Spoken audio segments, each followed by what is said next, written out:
for search training, and thank you for paying attention to this and coming and everything.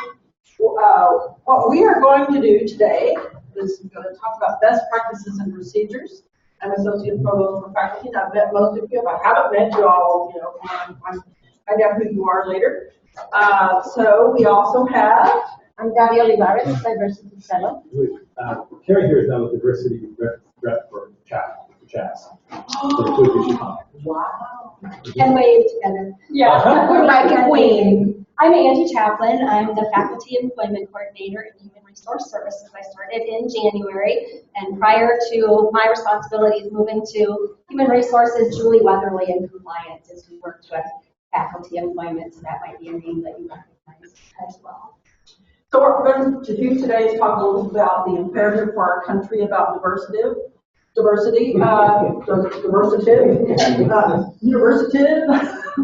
Anyway, I think we can kind of look around this and see how important it is for us to not only value diversity at our university, but to prepare our students for a diverse world. And so it's very important for us at the university to really value that.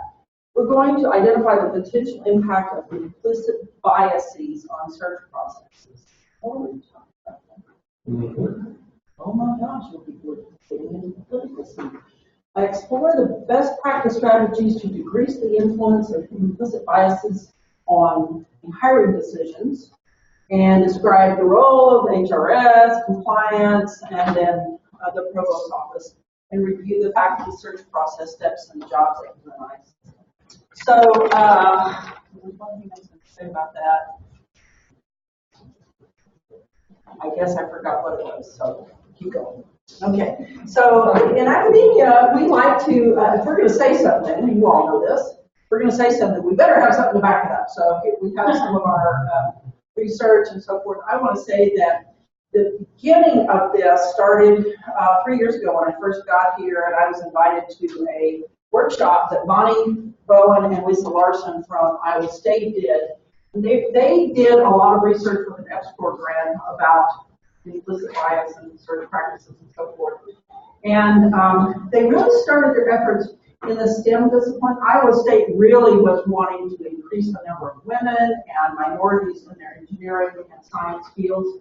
But what they did was they liked it so much with their College of Engineering and their veterinary medicine that they decided to extend it to the entire university.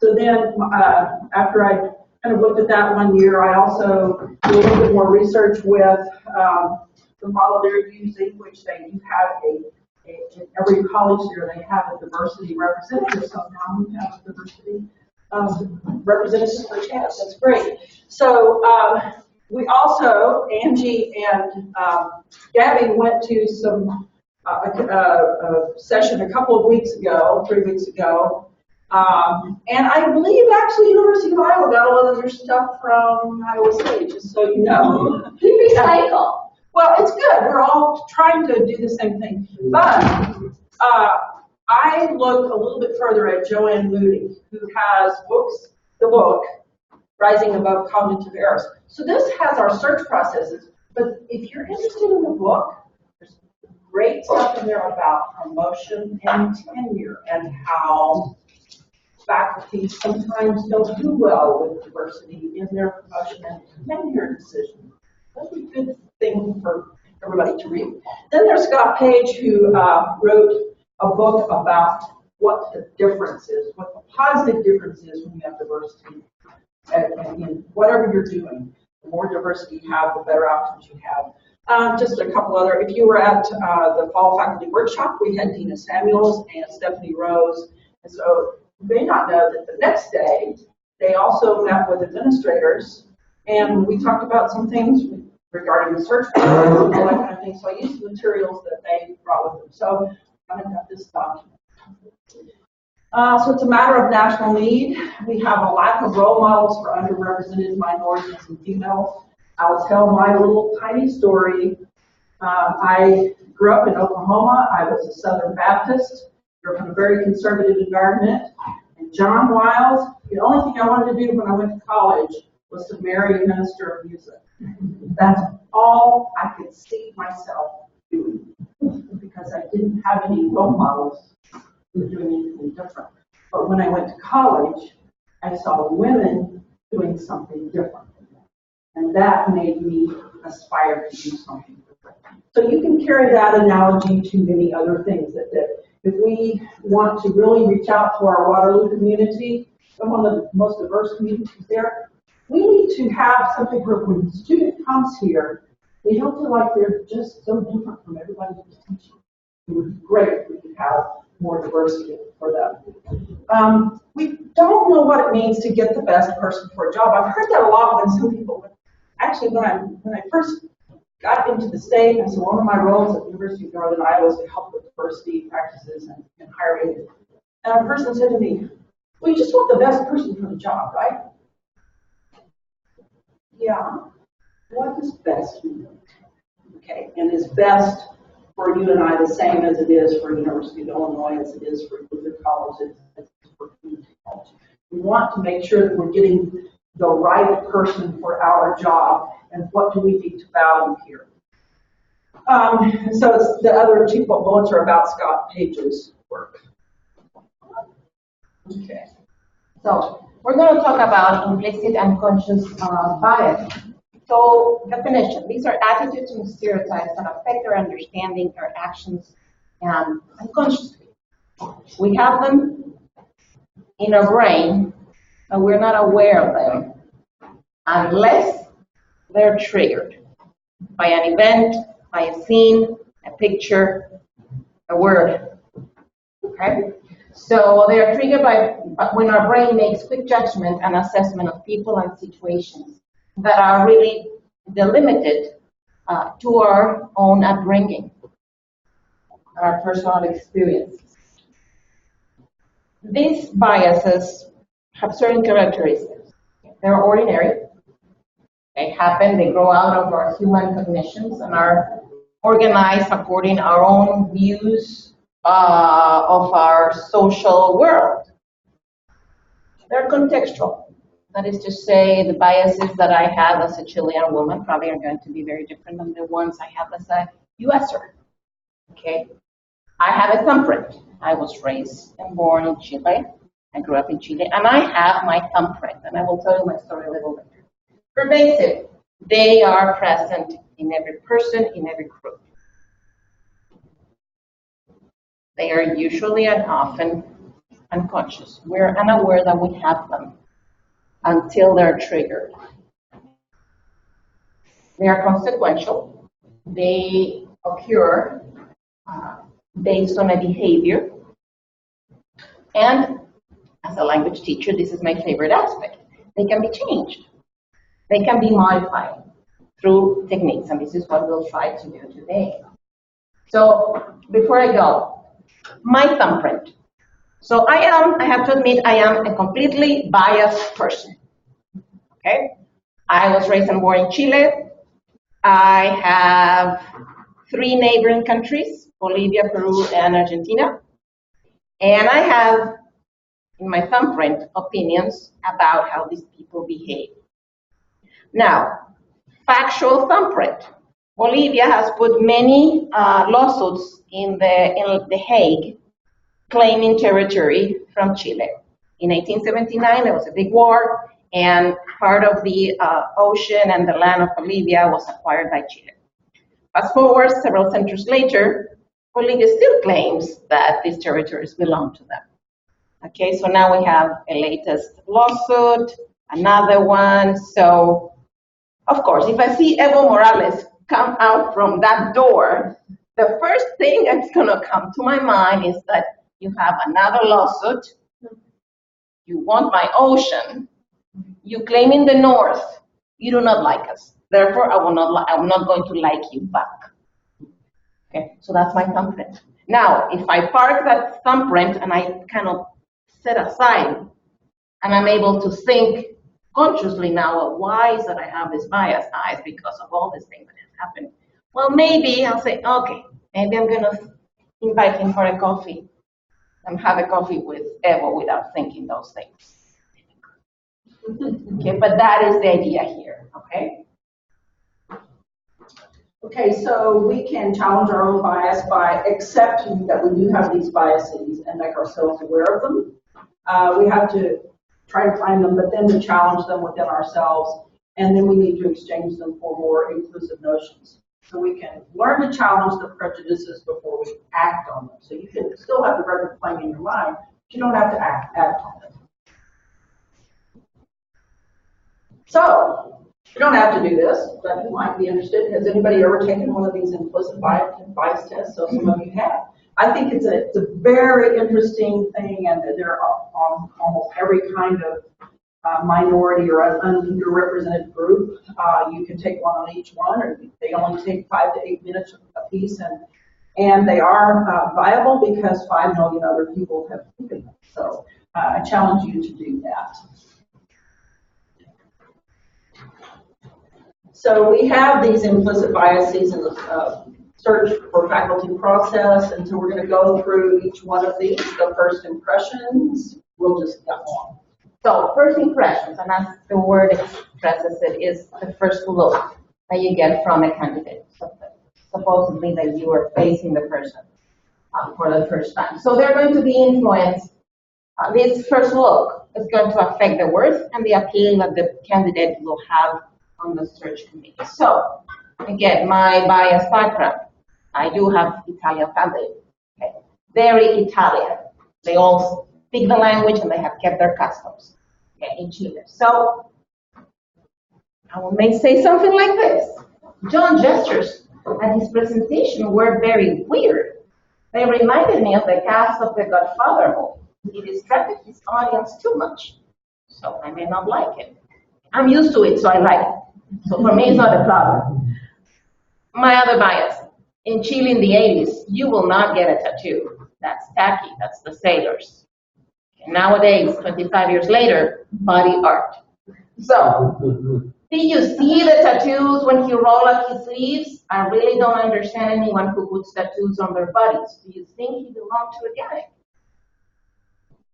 Very good. Elitism. This is an error made on the basis to feel superior, so we either elevate or downgrade qualifications based on their education and so forth. So we might say somebody who has a great accent, you know, oh, gee, that must be the right person because it's so classy when she speaks. The second one's a very common one, and I'll use my own discipline. It would be typical for a musician to just say automatically, if you went to Eastman School of Music, you're better than somebody from the University of Missouri. But you don't know. You don't know until you have compared what music, what you have to do is listen to them, sing or play or whatever, and watch them teach, and then you know whether that person is better than the other person. So, but this is, we like our categories in education, but I just challenge you to make sure that you look at the whole thing. Raising the bar. So this bias occurs when we change the requirements for an applicant based on the belief that the person may be inferior or perceived from a category that we do not trust. So, don't we need more writing samples from Pedro? We asked for only 3 articles from the other applicants.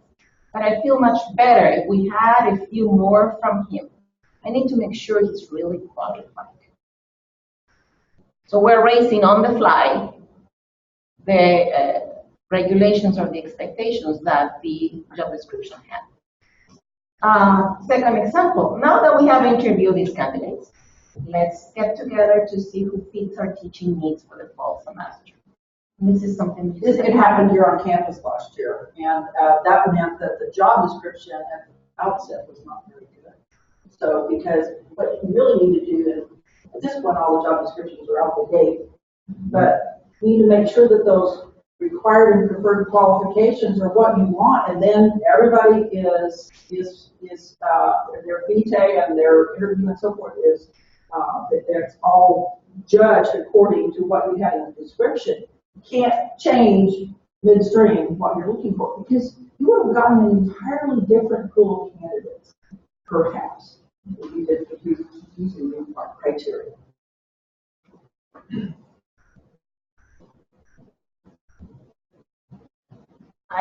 It's me. I think, oh, sorry.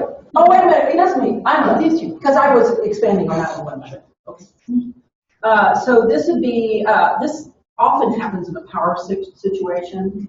Search committees and faculty groups lots of times have power situations. You may have somebody who's a full professor and somebody who's an assistant professor and going up for tenure this year on a search committee. And that person who is the assistant professor in the room with a powerful person may, somebody may not listen to them. But if somebody is trying to push the rest of the search committee through their power position, that's not a good thing, and everybody in the search committee needs to call them on that. So sometimes the search committee goes on streets, you look at the streets of witnesses, and that is actually where you're really comparing qualifications according to what you asked for. And if you do summarize that, you're able to look at it more objectively rather than just to rush to the judgment. All right, Eddie. No need to dwell.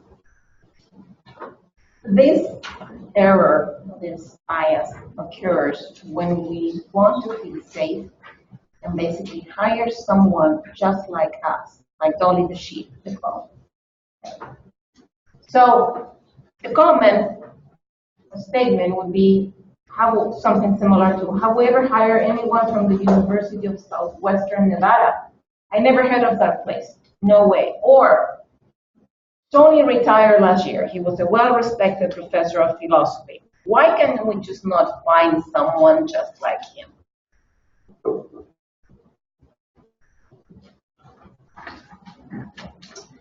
The good fit, bad fit. This is comparing to existing traits and behaviors within the department, judgments based on opinions and belief, not evidence, and saying we want the best person, not the most qualified. Most qualified is what you're wanting. Fit is meant to signify, will I feel comfortable and culturally at ease with this new hire? I talked with somebody about this slide last week, and we talked about maybe the right word here is the right fit. Good fit, bad fit. A lot of times when somebody says these things, they're thinking somebody's going to stick out, they're from New York, they don't know what it's like to be in the rural community. Suzanne, from New York. Too different from our students, and I actually heard that happened in the search here at UNI. And then the idea that somebody's not a member of the exact right organization and disregarding based on that one thing. So we're not necessarily looking for somebody that we're just going to always invite over to dinner or something like that and feel comfortable with. We need to challenge ourselves. Okay, psychoanalysis.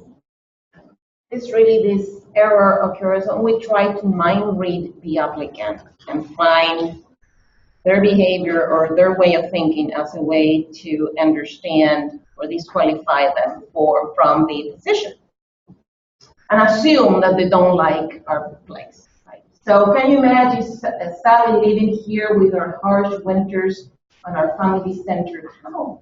She only brought a light sweater here. It is February in Iowa. She told us she was single at dinner. Oh my.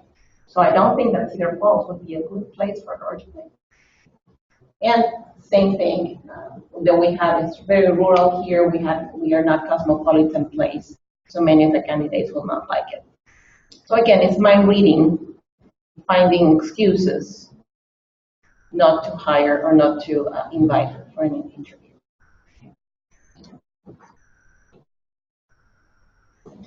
So the other thing is treating every candidate the same.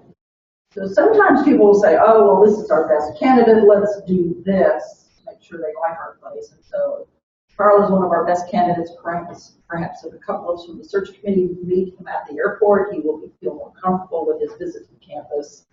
And then Jane, we will be bringing 3 people to campus for interviews. I will call whom I consider to be the top 2 candidates, which you can contact them.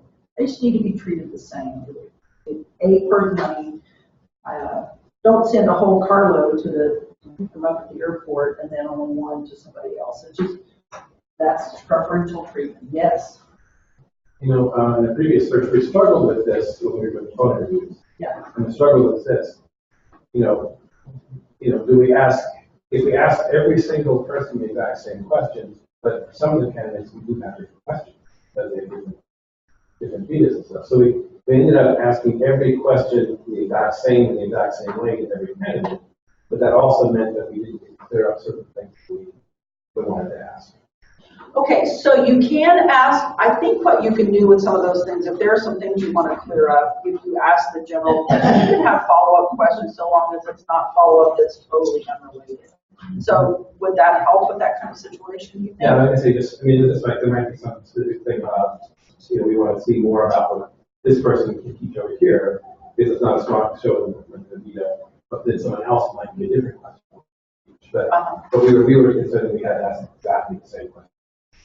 So I think there are ways to construct a question like that. So that actually might be a great time for a search committee chair to call Angie and kind of problem solve and see if you can come up with a way to ask the question that gets at what you want. It might be more phrasing it in a more general sense, and then once they give you the basic answer using a technique like, can you explain more? Or can you tell me about a time when? So if you keep a behavioral-based questions, asking follow-ups are perfectly fine. And those you can't necessarily predict because you don't know what follow-up might be needed. But again, as long as you're not going into a direction that's completely tangential to the conversation or to the interview, follow-up questions are perfect.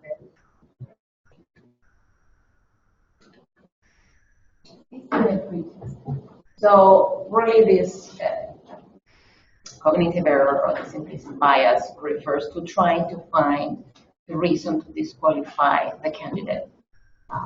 Small script.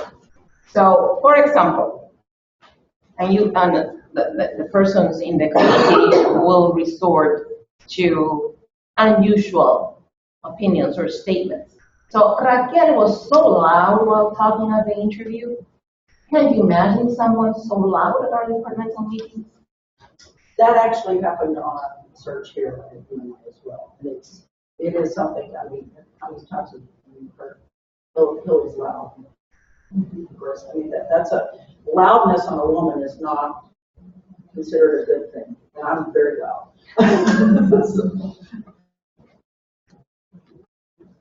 And full disclosure, I am Italian, I gesture a lot, and I am loud. So I put that out there right away. Now, the most important part with all this information is the so what. So what does that mean for us as a search committee member? What are we going to do differently as a result of this information in order to change behavior? Obviously, a lot of these have already been done, but just to reemphasize the importance here, assembling a diverse committee. You don't want to always go to the same people. Sometimes we pick the same people, we go to the same well or the same bucket of water. So assembling a diverse committee, and those certainly with commitment to diversity and equity, develop a position description. This is the most critical part on the front end because the more specific you are with your qualifications, the easier it's going to be when you do the matrix, when you do the evaluation of the qualifications. So certainly take that into consideration before the requisition is even submitted because you'll make it easier for yourself later on if you invest the time on the front end. Certainly increasing the bias literacy of search committees, that's one of the reasons that we're doing this. Going back to what Nancy mentioned with the University of Iowa's training, along these lines with the bias literacy, they are exploring having what they call equity advisors for each search. So that individual wouldn't be a member of the search committee, but would be somebody with more in-depth understanding and training around diversity and inclusion, so that if a question came up, they would be able to advise and guide the search committee. So just an interesting concept of a direction that they are exploring, not necessarily seriously at this point, but something that they're thinking about. Developing and prioritizing the evaluation criteria, and certainly the last bullet is critical. We're all busy people. We have multiple priorities, sense of urgency on every one of them. But like Nancy mentioned before, this decision of whom to hire could have a 40-year implication. And so for us not to take the time to thoroughly evaluate, to take this process seriously, then we're defeating the purpose of having a search committee. We're not serving our students, we're not serving our department if we make a rush to judgment. And as Gabby pointed out, the quicker we are in these judgments, the more likely we are to have our implicit biases come into play.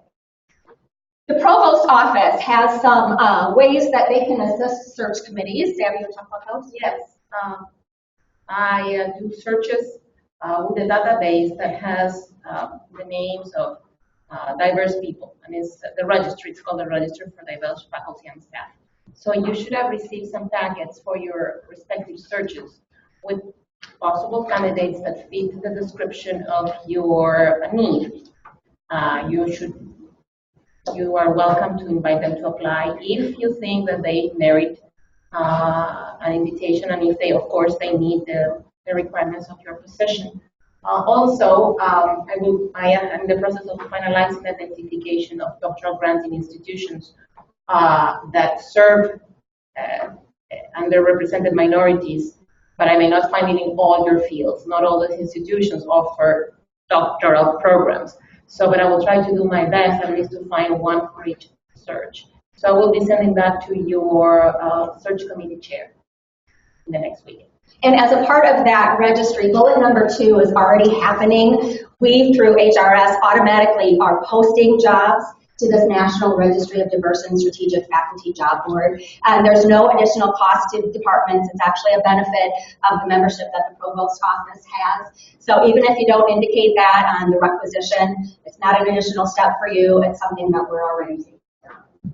I have a quick question. Sure. I'm the chair of this last research committee, and if we have not yet heard from you about the Texas Tech database, should we assume that we won't be? You did not get a packet.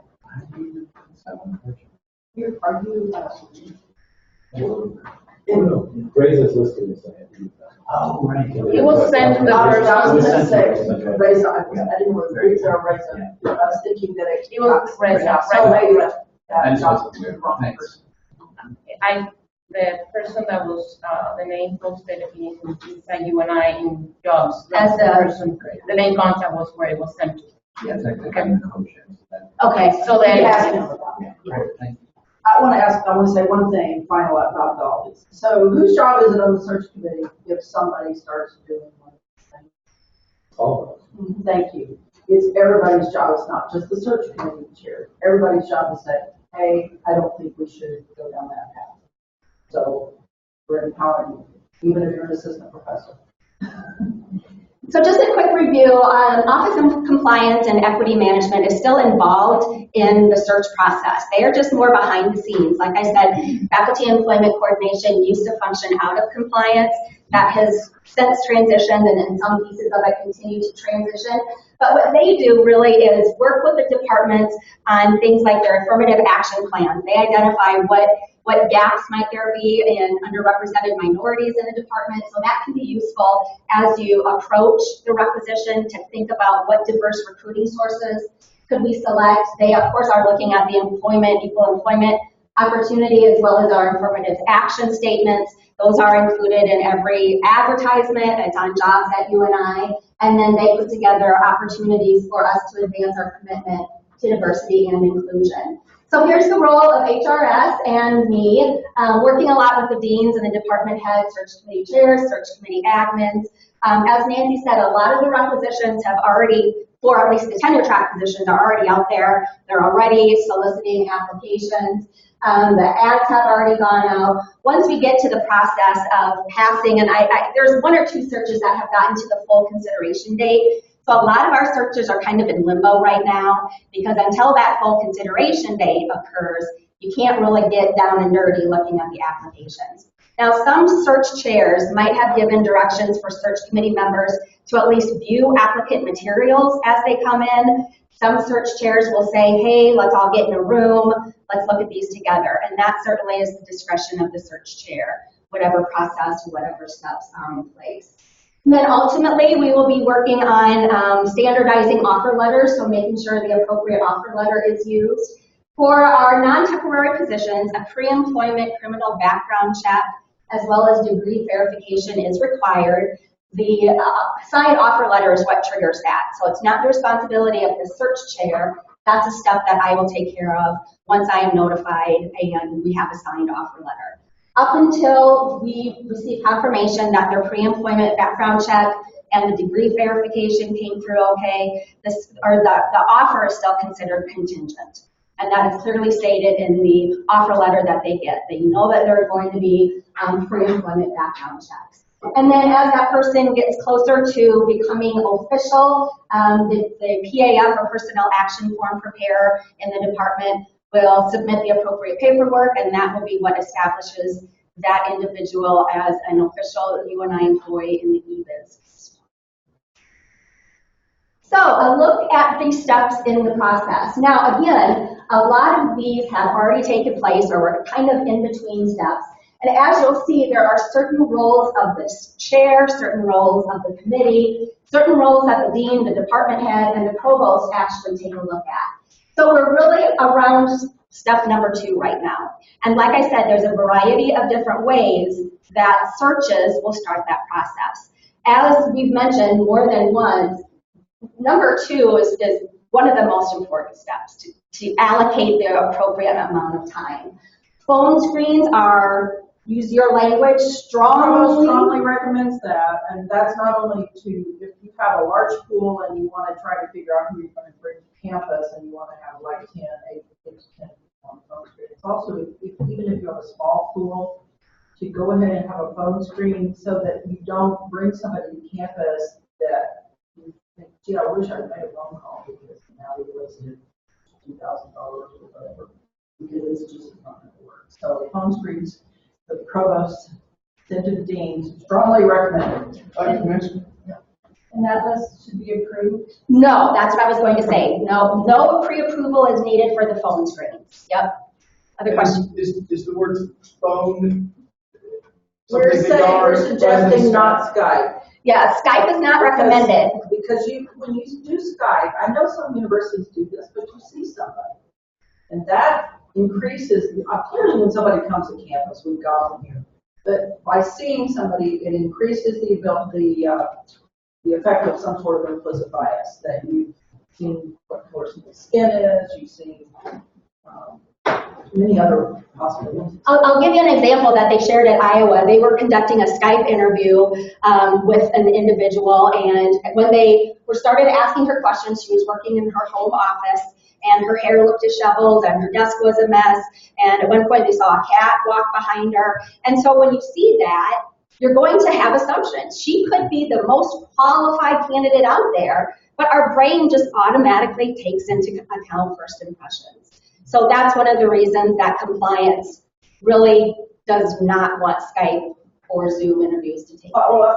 John? Right, so then for applications that require some kind of video where we will see the applicant, Yeah, we talked about that a little bit because you've got the marching band, I don't know which you started, but conductor, you've got to have some sort of, because that's part of the job. Right. You do have to do that. Now and that's it's stated in the requisition, right, so candidates that's know. Okay, but still, you suggest a phone. Yeah, right. Correct. Yeah. Because when you're doing that, when you're seeing conductors, you're seeing actually what they do.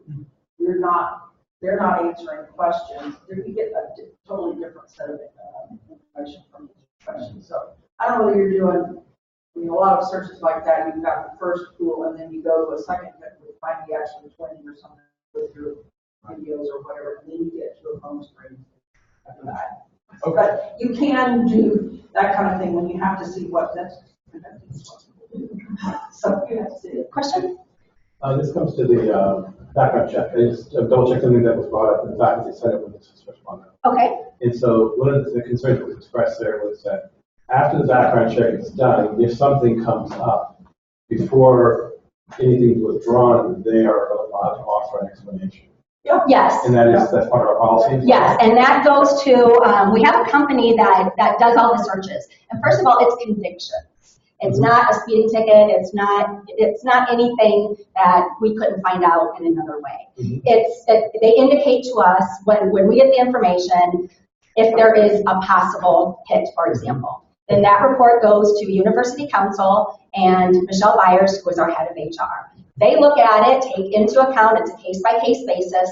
They send that person a letter and give them an opportunity. Or some people do other things. I'll just say, in my case, we have one came up and they called me because that's one of my roles was faculty search. And we eventually determined that it was a false identity, people who same name, all that kind of thing. But it got worked out. The important thing and the really great thing about having Angie is, unfortunately, that with that case, when we didn't have an Angie, the department had forgotten to submit the background check until August 1st, and here we were bumping up on the end of school. And we couldn't really hire this person really truly until the fact we got all that solved. So it's really good that we have Angie in the process because that gets it taken care of. And it typically takes a day. I mean, it's all done electronically, so once I get notification that that came back clear, then I let the search chair know, hey, we're all good to go. And then that's when final steps take place, which is notifying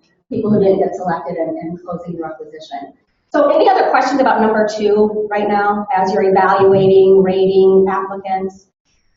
It's easier, once you're into it, it's going to be easier. So I suspect more of your questions are going to come up when you actually get into the system and you start looking at the applicants. It's a lot easier for me to see your screen. I can log in as a search administrator, see what you're looking at, and be able to talk you through it. I'll also come over to your office so I can see what you're seeing. So I can point out, click here, this is going to take you here, this is going to take you here, because a lot of times we can go back and forth on emails. It's going to take us hours and hours when simply we could have taken care of it in a 5-minute phone call or a 10-minute face-to-face meeting. So always know that that's available. So once you identified the candidates that you wish to bring to campus, you've rated them, you've identified which qualifications they do and don't meet, those names will be submitted to compliance through the pre-interview report. And this is the responsibility of the chair. That will go through the approval steps. Once notification of approval has been received, then the on-campus interviews can be scheduled. And again, when it comes to on-campus interviews, you do want all the questions to be the same, with the exception of follow-up questions.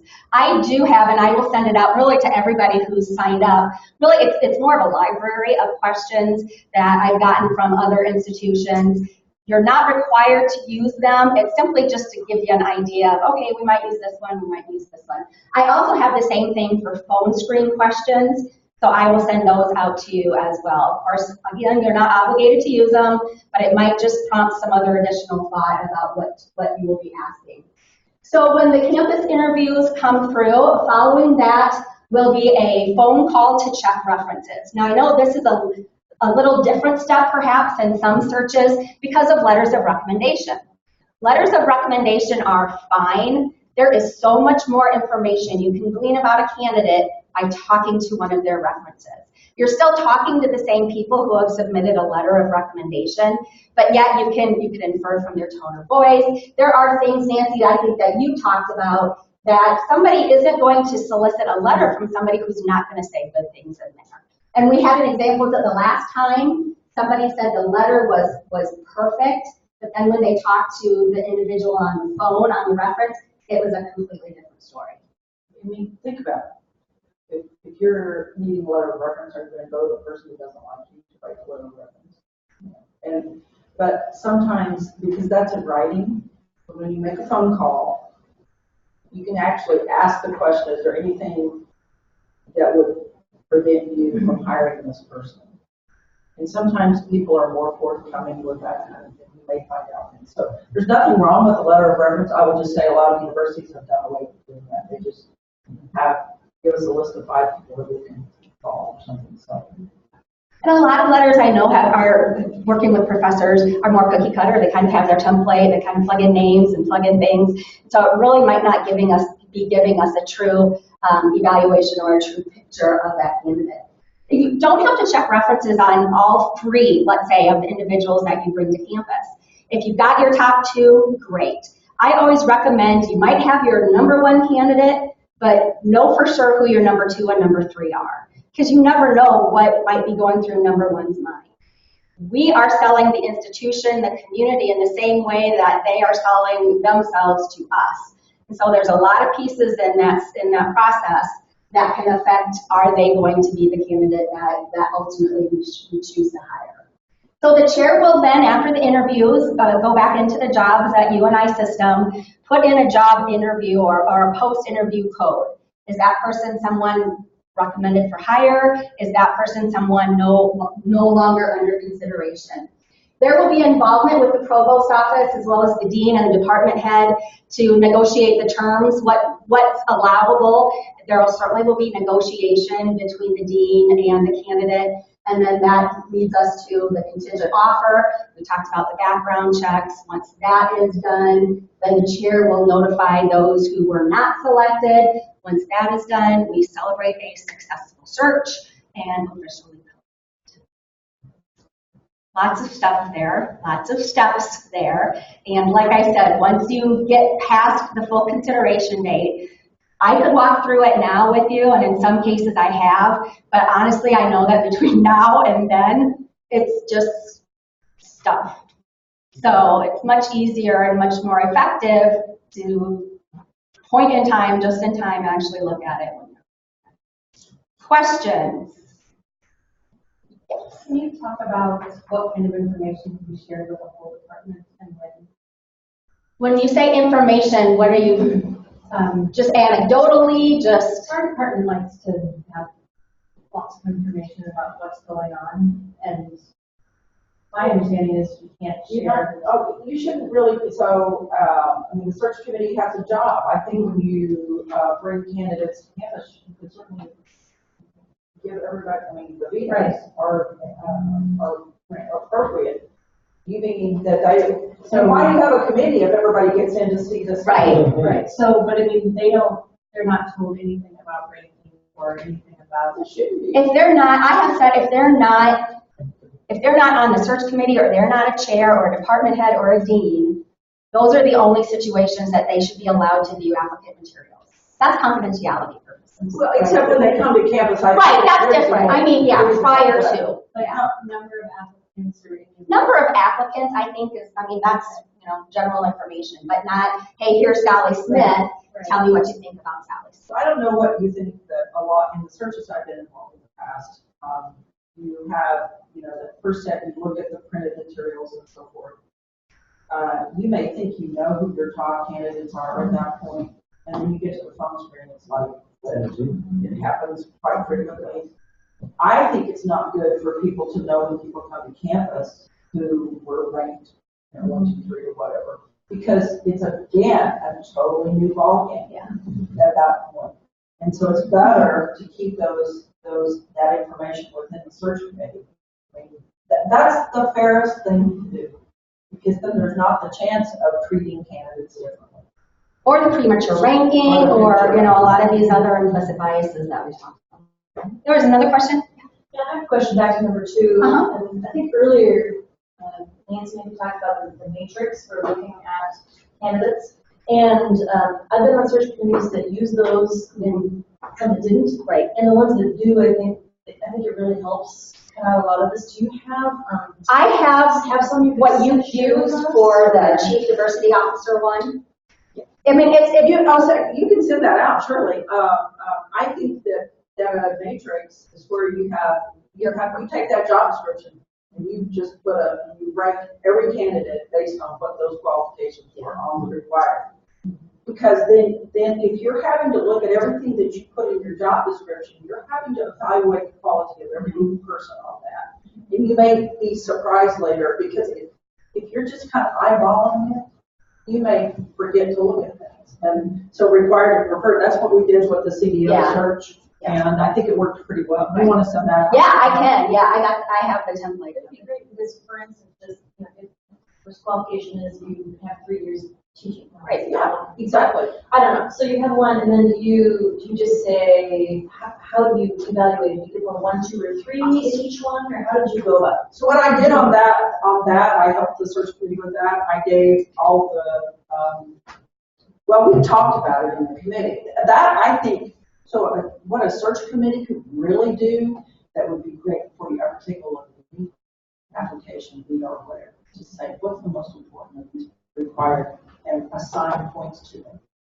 And decide up front, what do we want the most? And if you assign points, and then everybody is looked at, and if they don't have 3, if they have 2 years of experience, you give them 2 out of 3 instead of, you see what I'm saying? And then you come up with some sort of score. So you use 4 points system. Yeah, we use it once. I've seen others that have simply said, yes, no, yes, no, or put an X, yes, they do, no, they don't.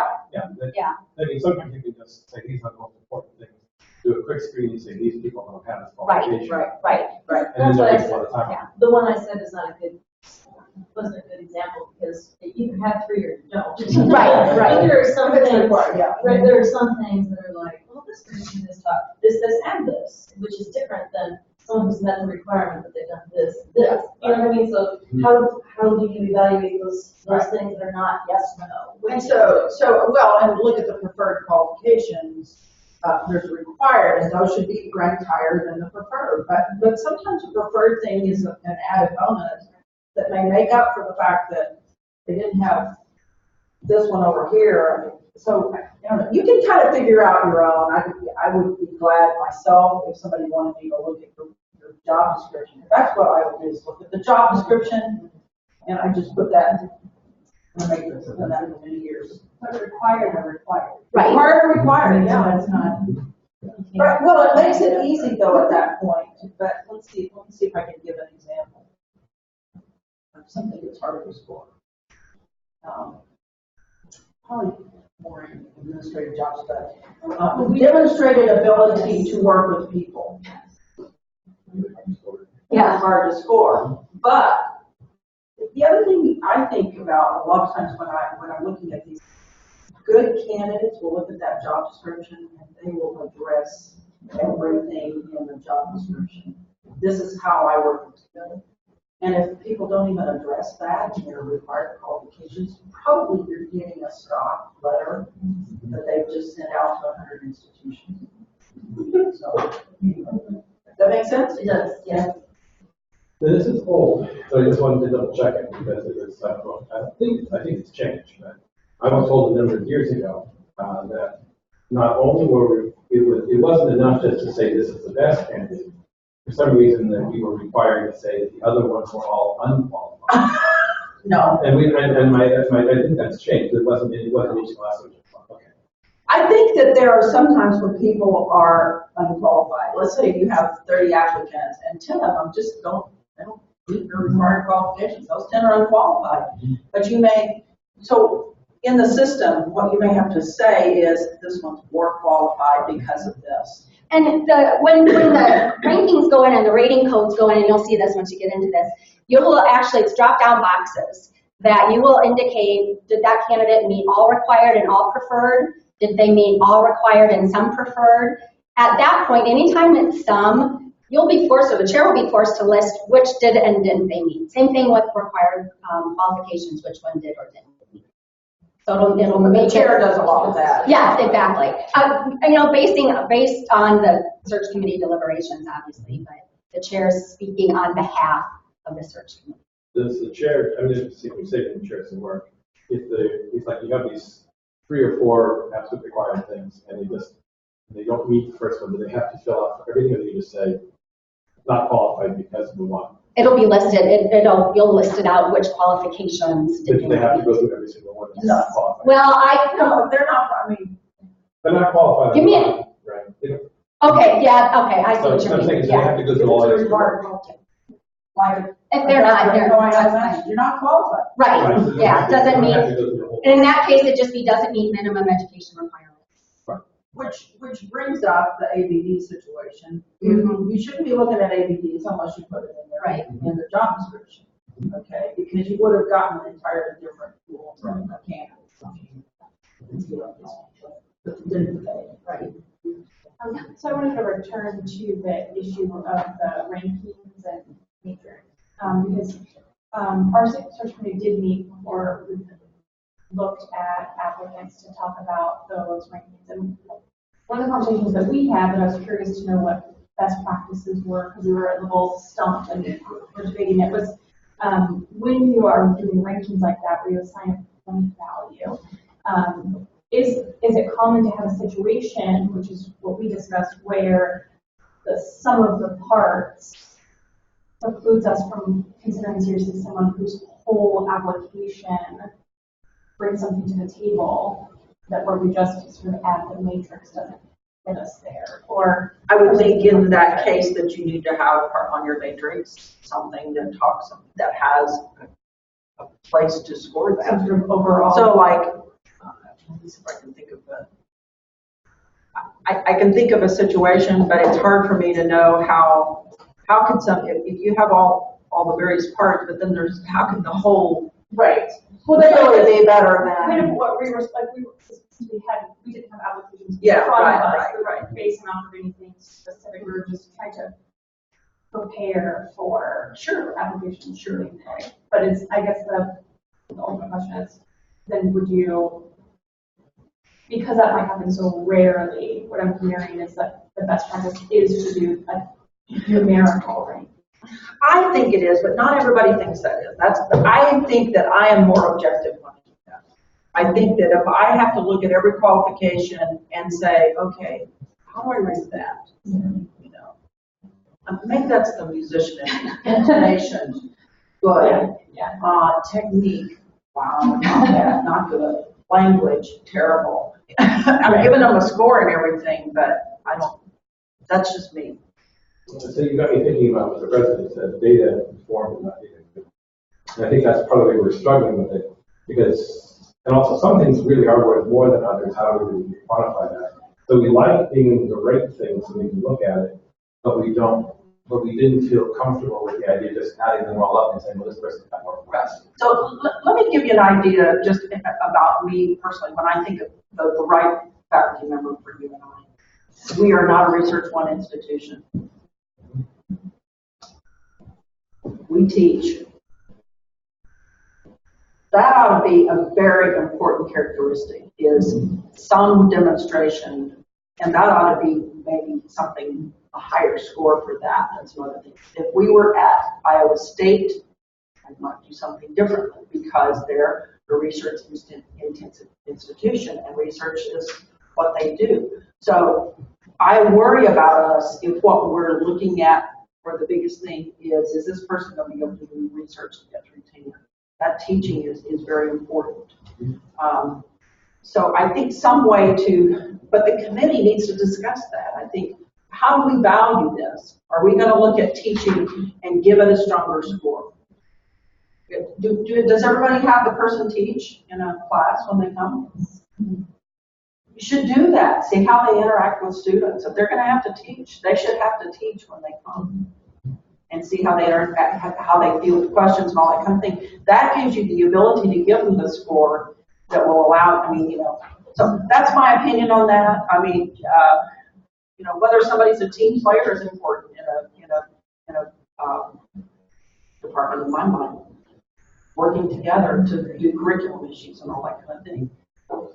Maybe a question of thought. Can you give us an example of how you work together with other people in solving problems?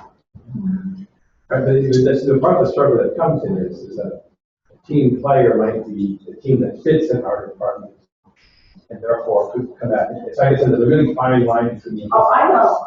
So you know that. Especially with a good fit, bad fit. Yeah. But sometimes a good team member is somebody that goes you into,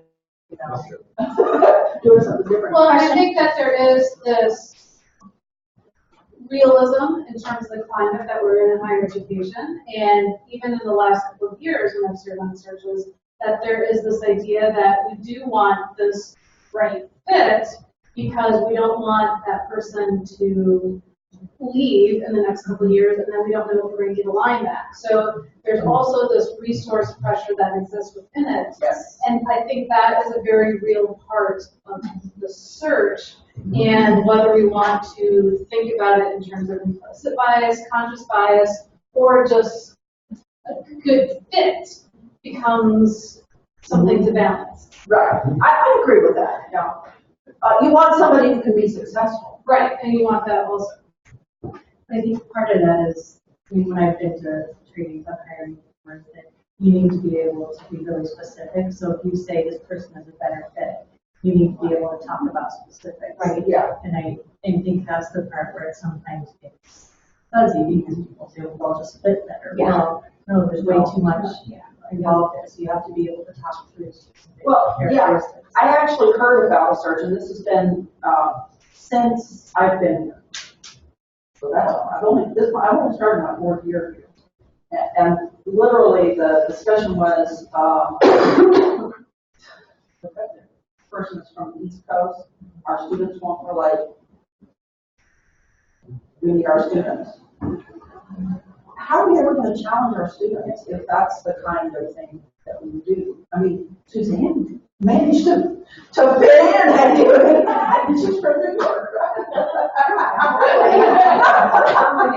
I called her out. She's from New York. Anyway, I don't know. This was a great discussion. Yeah, very good. Some additional resources I just want to make you aware of. We do have a faculty hiring guide. There's hard copies over there. There's also an electronic copy on the HRS website that's got links to specific steps. We also have a fantastic Jobs at UNI support page that, again, gives you more specifics, knowing that some people like to read it electronically, some people like a hard copy, some people like to talk about it. We have all of those communication methods available. The advertising location, sample ads have already been taken care of. And like I said, I'll be sending out the sample interview and reference chat phone screen questions. So you can add those to your own long list of questions if you read compiling those as well.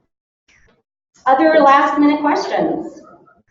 Thanks for coming. Fantastic. Did everybody get signed in on the list, whoever it is? These